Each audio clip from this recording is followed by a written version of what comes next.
Doon, ayan. Ay, ito. Sa may Kimarisa, may CCTV daw sa kalsada. Hello guys, mga kamay-tinay. Ayan, dito pa rin ako sa Paulbo ngayon. Nag-survey ulit. Kasama ko yung kumari ko. So, nagtanong-tanong pa rin tungkol sa nawawalang Honda Wave. Ayan.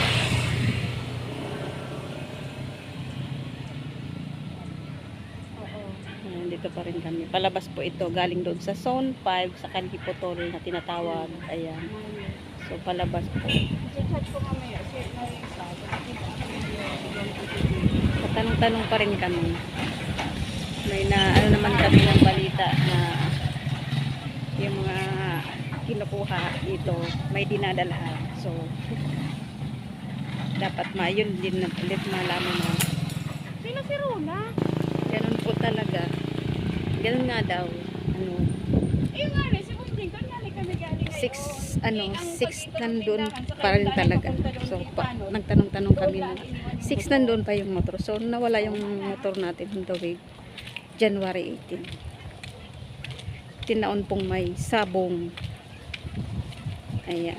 So, nahuli lang po tayong puntahan yung motor natin. Kaya, masakit pa rin. Kahit sabing accept ko na masakit pa rin. Nakakalungkot pa rin. Kasi katulad nito na may mga lakad, may pupuntahan, walang service. Diba? Ang hirap na walang service. Pang 3 days na ngayon. January 18 ng umaga nandyan pa. 18, 19, 20 na ngayon. So, baka na-chap-chap na yun talaga. Na-chap-chap na.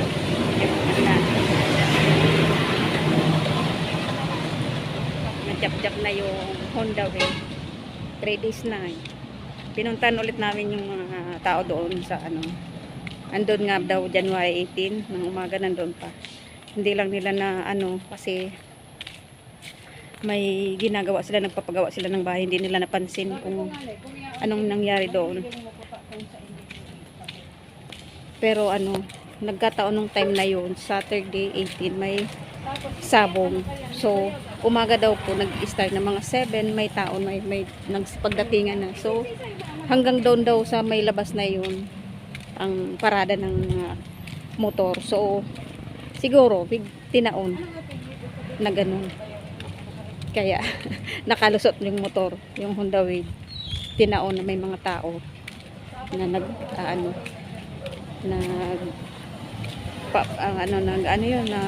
pa-parking. So yun po yung pinto natin ngayong araw na to. So kami ng aking kaibigan galing doon. Ayan, nagtanong-tanong din.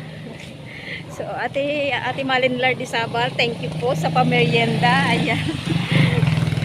Thank you po sa pamerienda. Masarap yung yung pansit or bihon. Ayan, merienda po.